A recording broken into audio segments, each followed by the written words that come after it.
आपण पेपर 2 मधला पुढचा चॅप्टर घेत आहोत, एकनोंद पद्धत.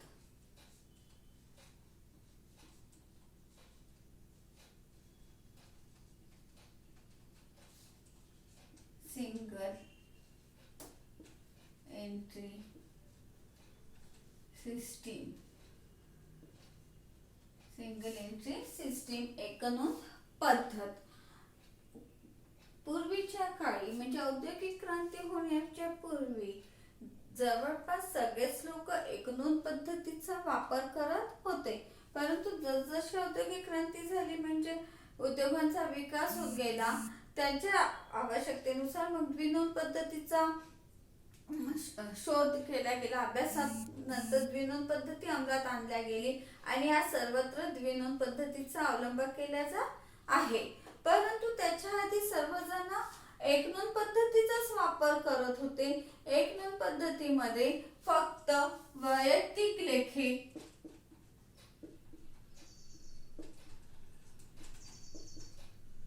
व रोख लेखे या दोनच प्रकारचे लेखे ठेवल्या जात असत. बाकीच्या लेख्यांची आवश्यकता किंवा बाकीचे लेखे ठेवल्या जात नव्हते. पूर्वीच्या काळी उत्पादनाचं क्षेत्र मर्यादित होतं आणि त्यामुळे व्यावसायिकांना खूप मोठे द्विनोंद पद्धतीमध्ये जसे अनेक सहाय्यक पुस्तक आहे, लेखा पुस्तक आहे, ते रीज करायचे त्याची आवश्यकता पडत नव्हती. कारण उत्पादनाचं क्षेत्र, व्यवसायाचं क्षेत्र हे मर्यादित असायचं. त्यामुळे वैयक्तिक लेखे आणि रोख लेखा ठेवलं तरीही त्यांचं काम भागत असे. त्यामुळे एकनोंद पद्धत जी होती याला विशिष्ट प्रकारचे कुठलेही नियम नव्हते. व्यावसायिक स्वतःच्या सोयीनुसार एकनोंद पद्धतीचा वापर करून आपले लेखा पुस्तक ठेवत असत. आता या एकनोंद पद्धतीमध्ये फक्त वैयक्तिक लेखे आणि रोख लेखे ठेवल्या जात असल्यामुळे अनेक व्यवहाराची नोंद या पद्धतीमध्ये केल्या जात नाही. हा या पद्धतीचा एक दोष आहे. जसं आपण म्हणू, रामला माल विकला तर राम हा वैयक्तिक लेखाचा प्रकार आहे. तर राम लेखामध्ये त्याची नोंद होईल, परंतु माल लेखा आपण उघडत नसल्यामुळे माल लेखामध्ये त्याची नोंद होणार नाही. इमारत खरेदी केली, रोख लेखामध्ये नोंद होईल, परंतु इमारत लेखा उघडत नसल्यामुळे इमारत लेखामध्ये नोंदच होणार नाही. आता यंत्रावर घसारा आकारला अशी जर एक नोंद असेल तर खर्चाच्या नोंदी होत नाही आणि घसारा हा रोखीमध्ये आकारला जात नसल्यामुळे रोख लेखामध्ये त्याची नोंद होणार नाही. वैयक्तिक लेखा नसल्यामुळे वैयक्तिक लेखामध्येही त्याची नोंद होणार नाही. मग घसारा आकारलेला आहे याची नोंद कुठेही केल्या जाणार नाही. हा या पद्धतीचा म्हणजे अनेक खर्चाची किंवा उत्पन्नाची पद्धत अशी आहे की ज्याची नोंद या लेख्यामध्ये केल्या जात नाही, एकनोंद पद्धतीमध्ये केल्या जात नाही. त्यामुळे या पद्धतीमध्ये ज्या काही नोंदी होतात या अपूर्ण असतात. म्हणजे अपूर्ण म्हणजे जसं रोख लेख्यात नोंद केलेली आहे परंतु माल लेख्यात नोंद केलेली नाहीये, घसाऱ्याची नोंदच केलेली नाहीये. व्याज मिळालं तर रोख लेख्यात नोंद आहे पण व्याज लेख्यामध्ये नोंद नाही आहे. मालाची खरेदी केली किंवा मालाची विक्री केली तर रोख पुस्तकात नोंद आहे, किंवा उधारीने माल विकला असेल, खरेदी केला असेल तर धनको आणि ऋणकोच्या पुस्तकात नोंद आहे. परंतु मालाचं लेखा पण उघडत नसल्यामुळे मालाची नोंद या पद्धतीमध्ये होणार नाही. कारण की याच्यामध्ये फक्त वैयक्तिक लेखे आणि रोख लेख्याचीच नोंद होत असल्यामुळे या पद्धतीचा एक तोटा असाही आहे की याच्यामध्ये तुम्हाला नोंदवलेले व्यवहार हे बरोबर नोंदवले आहे किंवा नाही याबद्दलची खात्री करून घेता येत नाही. जसं आपण द्विनोंद पद्धतीमध्ये म्हटलंय की प्रत्येक लेखाचा दोन पक्षावर समान रकमेने विरुद्ध बाजूने परिणाम होतो. त्यामुळे तुम्ही एका विशिष्ट कालावधीतील नावे आणि जमा बाजूची जर बेरीज केली तर ती नेहमी सारखीच यायला पाहिजे, कारण की परस्पर विरोधी नोंदी झालेल्या आहेत. त्यामुळे जर त्या बेरजा बरोबर येत नसेल तर तुमचं कुठेतरी नोंदवण्यात चुकलेलं आहे हे तुमच्या सहजतेने लक्षात येतं. परंतु एकनोंद पद्धतीमध्ये तुम्ही नोंदवलेले व्यवहार बरोबर आहे की चूक आहे, याबद्दल तुम्हाला कुठेही खात्री करून घेता येत नाही, हा या पद्धतीचा एक दोष आहे. परंतु लहान व्यावसायिकांसाठी ही पद्धत तेवढीच फायदेशीर सुद्धा आहे, कारण की ज्यांचा व्यवसायाचा व्याप हा लहान आहे, छोटासा आहे. जसं आपल्या घराशेजारचं किराणा दुकानदार आहे, चहाची टपरी आहे, पान टपरी आहे, असे किंवा छोटे छोटे लघु उद्योग करणारे व्यावसायिक आहे, यांना व्यवसायाचं क्षेत्र आणि व्याप मर्यादित असल्यामुळे त्यांना खूप लेखे ठेवणं परवडणारं नसतं. जसं आपण म्हटलं लेखा पुस्तकं ठेवायची आहेत, मग स्वतंत्र सहाय्यक पुस्तकं ठेवायची आहेत, आणि त्यानंतर मग तेरीज करायची, अंतिम लेखे तयार करायचे आहेत. या सर्व गोष्टींसाठी एवढे मोठे कागदपत्र जमा करणं किंवा एवढे मोठे लेखा पुस्तकं ठेवणं लहान व्यावसायिकांना परवडणारं नसतं, कारण की त्यांचा व्यवसायाचा व्यापच काय आहे, छोटा आहे, मर्यादित आहे. त्यामुळे त्या व्यावसायिकाला एवढ्या लहान व्यावसायिकाला एवढे मोठे कागदपत्र ठेवणं परवडणारं नसतं. दुसरी महत्वाची गोष्ट म्हणजे द्विनोंद पद्धती ही शास्त्रशुद्ध असल्यामुळे, शास्त्रीय पद्धत आहे, तिला विशिष्ट नियम आहेत, सिद्धांत आहे, आणि या नियम आणि सिद्धांताचं पालन करूनच तुम्हाला द्विनोंद पद्धतीचा वापर करता येतो. परंतु लहान व्यावसायिकाला या द्विनोंद पद्धतीच्या नियमांचा आणि सिद्धांताची माहिती असेलच असं नाही. त्याचबरोबर हिशेब लिहिण्यासाठी स्वतंत्र व्यक्तीची नियुक्ती करणं हे सुद्धा त्याला परवडणारं नसतं. त्यामुळे तो जुन्या पद्धतीने म्हणजेच एकनोंद पद्धतीनेच काय करतो, आपली लेखा पुस्तकं ठेवत असतो, कारण की त्याच्या व्यवसायाचा व्याप हा लहान असतो, मर्यादित असतो. मग एकनोंद पद्धती आपण कशाला म्हणू शकतो, तर ज्या पद्धतीमध्ये फक्त धनको, ऋणको आणि रोख लेखेच ठेवल्या जातात, अशा लेखा पद्धतीला आपण एकनोंद लेखा पद्धती असं म्हणू एकनोंद लेखा पद्धती असं म्हणतो. एकनोंद लेखा पद्धतीमध्ये आपल्याला गणितीय परिशुद्धता पडताळून पाहता येते, किंवा आपण लिहिलेले व्यवहार बरोबर आहे की चूक आहे पाहता येत नसल्यामुळे या पद्धतीने लिहिलेल्या हिशोबाला कायद्याने मान्यता राहत नाही, किंवा कायदेशीर पुरावा म्हणून या लेखांना मान्यता मिळत नाही. हा या पद्धतीचा एक प्रमुख दोष आहे असं म्हटलं तरीही चालू शकतं. मग या पद्धतीमध्ये जर रोकच लेखा लिहिला जातो, संपत्तीचे आणि बाकीच्या खर्च आणि उत्पन्नाचे लेखे ठेवल्या जात नाही, तर मग या पद्धतीमध्ये नफा कसा काढतात? सगळ्यात महत्वाचा प्रश्न आहे की नफा कसा काढतात, बरोबर आहे ना. तर आता या पद्धतीमध्ये नफा काढायचा असेल तर एक साधी गोष्ट आहे की समजा माझं चहाचं दुकान आहे, चहाची टपरी आहे, मी सकाळी घरून येताना 100 रुपये घेऊन आली, आणि संध्याकाळी दुकान बंद केल्यानंतर माझ्याजवळ जर 200 रुपये शिल्लक राहत असेल तर माझा नफा किती झाला? 200 रुपये नफा झाला का? नाही झाला, कारण की 100 रुपये मी घेऊन आलेली होती आणि 100 रुपये मी खर्च केल्यानंतर मला 200 रुपये माझ्याजवळ जमा झाले. मग माझ्याजवळचा फायदा किती झालेला आहे, नफा किती झालेला आहे? 100 रुपयेच नफा झालेला आहे. म्हणजे माझ्याजवळ असलेलं आधीचं भांडवल, मी 100 रुपये घेऊन व्यवसायाला दिवसाच्या सुरुवातीला सुरुवात केली, म्हणजे माझं सुरुवातीचं भांडवल काय झालं, हे माझं पहिलं भांडवल झालं, पहिले भांडवल झालं. दिवस संपत असताना माझ्याजवळचं भांडवल किती झालं? 200 रुपये भांडवल झालं. हे काय झालं माझं शेवटचं. मग शेवटच्या भांडवलातून जर मी पहिलं भांडवल वजा केलं तर मला काय भेटेल? नफा भेटेल. शेवटचे भांडवल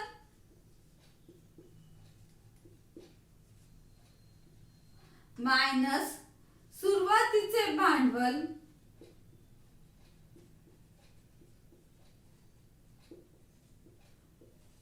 बरोबर नफा. हे साधं सरळ सूत्राने आपल्याला या पद्धतीमध्ये नफा काढता येत असतो.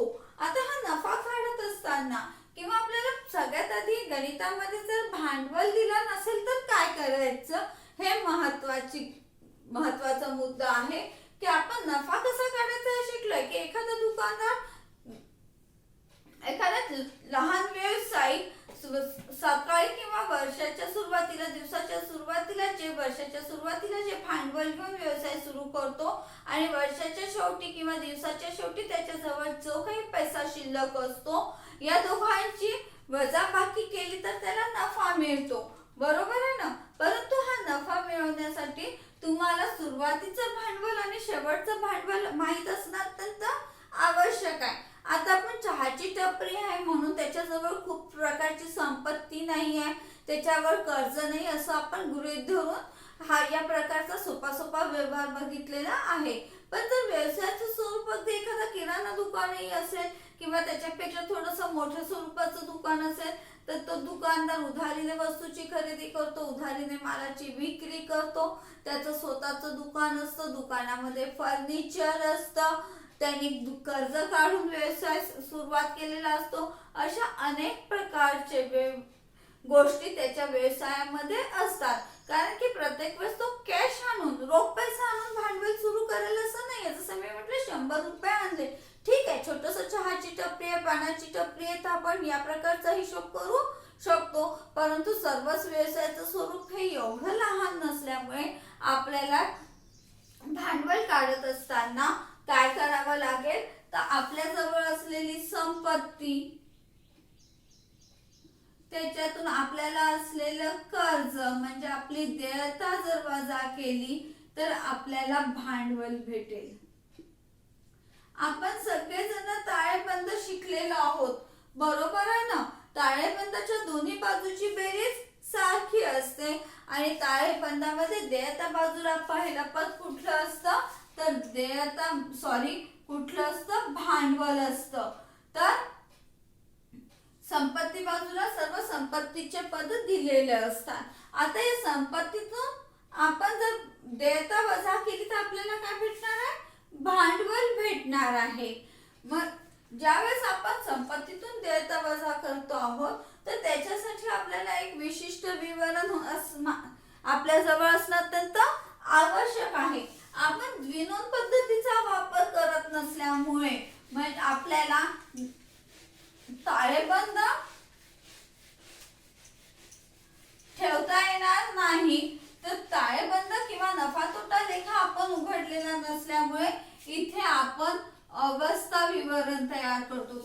याचं स्वरूप एकदम ताळेबंदासारखंच असतं, परंतु याला ताळेबंद न म्हणता आपण काय म्हणतो, अवस्था विवरण म्हणतो. याच्या पण डाव्या हाताच्या बाजूला देयता म्हणतात, उजव्या हाताच्या बाजूला संपत्ती म्हणतात. गणितामध्ये तुम्हाला वर्षाच्या सुरुवातीची संपत्ती दिली राहील आणि वर्षाच्या शेवटची संपत्ती दिली राहील. तशीच वर्षाच्या सुरुवातीची शेवटची संपत्ती आणि देयता राहील आणि शेवटची पण संपत्ती आणि देयता राहील. तुम्हाला काय करावं लागेल, वर्षाचं अवस्था विवरण तुम्हाला दोनदा तयार करावं लागेल, कारण की आपलं सूत्र काय आहे, वर्षाच्या शेवटचं भांडवल मायनस वर्षाच्या सुरुवातीचं भांडवल बरोबर नफा. त्यामुळे आपण भांडवल आपल्याला कुठलं पाहिजे आहे, वर्षाच्या सुरुवातीचे भांडवल पाहिजे आहे आणि वर्षाच्या शेवटचं पण भांडवल आपल्याला पाहिजे आहे. त्यामुळे हे दोन्ही प्रकारचे भांडवल आपल्याला आवश्यक असल्यामुळे जे अवस्था विवरण आपण तयार करू, हे दोन अवस्था विवरण आपल्याला तयार करावे लागेल. वर्षाच्या सुरुवातीचं अवस्था विवरण आणि वर्षाच्या शेवटचं अवस्था विवरण. याची आखणी ही पूर्णतः ताळेबंदासारखी असल्यामुळे आपल्याला याच्यामध्ये वेगळं काही करायची गरज राहत नाही. देयता बाजूचे पद देयता बाजूला लिहायचे, संपत्ती बाजूचे पद संपत्ती बाजूला लिहायचे. संपत्ती बाजूची बेरीज जी असते ना तीच आपण देयता बाजूला लिहिणार आणि जो फरक काढू त्या फरकाला आपण काय म्हणू, भांडवल असं म्हणू. जर अवस्था विवरण वर्षाच्या सुरुवातीचं असेल तर आपण त्याला वर्षाच्या सुरुवातीचं भांडवल म्हणू आणि अवस्था विवरण जर वर्षाच्या शेवटचं असेल तर त्याला आपण वर्षाच्या शेवटचं भांडवल असं म्हणू. एवढंच लक्षात ठेवायचं आपल्याला की अवस्था विवरण हे ताळेबंदासारखंच असतं. ताळेबंदाचे सगळे नियम त्याला लागू होत असतात. वेगळं आपल्याला काहीही नाहीये. पूर्वीच्या अनेक गणितांमध्ये आपण ताळेबंद तयार केलेले असल्यामुळे अवस्था विवरणासाठी आपल्याला वेगळी काही माहिती घेण्याची फारशी आवश्यकता नाहीये. आता याच्यामधला सगळ्यात महत्वाचा भाग जर कोणता असेल तर आपल्याला नफा तोटा विवरण तयार करणं किंवा नफा काढणे हा या गणितामधला सगळ्यात महत्वाचा भाग आहे. कारण अवस्था विवरण आपल्या सगळ्यांनाच येतं. ताळेबंद आपल्याला येत असल्यामुळे आपल्याला अवस्था विवरणाबद्दल विशेष वेगळी माहिती घेण्याची आवश्यकता नाहीये. परंतु आपल्याला नफा काढण्यासाठी नफा तोटा लेखा आपण तयार करत नाही. कारण की या पद्धतीमध्ये खर्च आणि उत्पन्नाच्या नोंदी केलेल्या नसल्यामुळे आपल्याला नफा तोटा लेखा किंवा लाभालाभ लेखा तयार करता येणार नाही. मग त्याच्यासाठी आपण काय तयार करतो तर नफा तोटा विवरण. त्याच्यासाठी आपण काय तयार करतो तर नफा तोटा विवरण तयार करतो. याच्यामध्ये आपण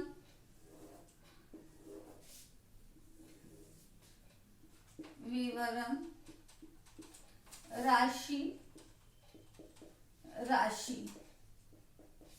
सगळ्यात आधी आपण लिहू वर्षाच्या अखेरचे भांडवल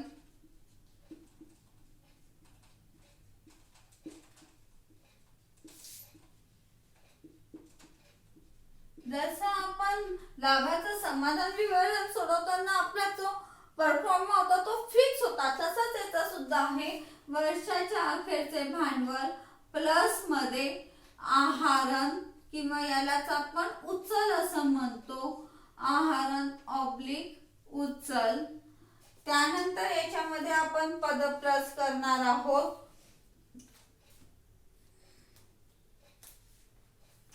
एक सेकंद. वर्षभरात जे काही उत्पन्न झालं असेल ते सर्व उत्पन्नाची पद आपल्याला याच्यामध्ये प्लस करायची असतात.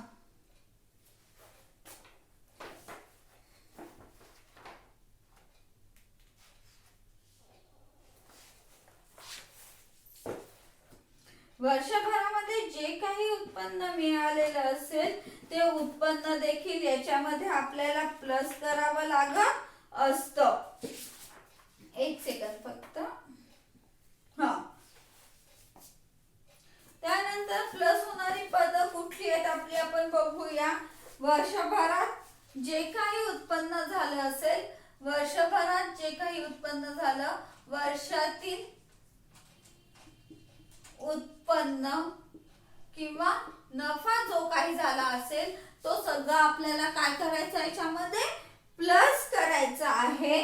तर वजाबाकी करत असताना मायनस वर्षात झालेले खर्च वर्षात झालेले नुकसान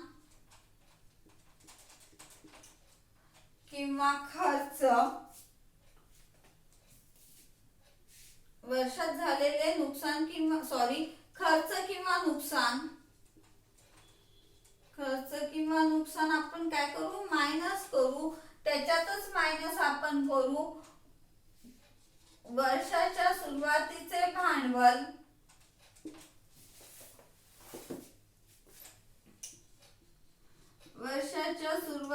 भांडवल बरोबर नफा. बघा आपलं सूत्र कसं आहे. वर्षाच्या अखेरचं भांडवल आपण अवस्था विवरण तयार करून काढलेलं आहे. वर्षाच्या सुरुवातीचं भांडवल आपण काढलेलं आहे. गणितामध्ये समजा त्या व्यावसायिकाने काही आहरण केलेलं असेल त्याला कुठल्या प्रकारचं उत्पन्न झालं असेल तर ते आहरण किंवा उत्पन्न आपण काय करणार आहोत प्लस करणार आहोत. त्यानंतर त्या व्यावसायिकाचा काही खर्च झाला असेल किंवा त्याचं नुकसान झालं असेल तर हे खर्च किंवा नुकसान आपण मायनस करणार आहोत. आणि सगळ्यात शेवटी वर्षाच्या सुरुवातीचं भांडवल आपण त्याच्यातून मायनस करू आणि जी काही राशी येईल त्या राशीला आपण नफा असं म्हणणार आहोत. ही झाली आपली एक नोंद पद्धती. याच्यामध्ये आपल्याला 3 प्रकारचे विवरण तयार करायचे असतात. पहिलं म्हणजे वर्षाच्या सुरुवातीचे अवस्था विवरण. अवस्था विवरण कसं आहे आपलं? अवस्था विवरण पहिलं एक सुरुवातीचं, दुसरं शेवटचं आणि तिसरं नफा तोटा विवरण. हे 3 गोष्टी करून आपल्याला या पद्धतीचे गणित सोडवायचे असतात. आता पुढच्या व्हिडिओमध्ये आपण गणित कशा पद्धतीने सोडवायचे आहे, पहिल्यांदा आपण गणित घेऊ आणि ते कशा पद्धतीने सोडवायचं आहे हे मी तुम्हाला गणित सोडवून समजावून सांगेन.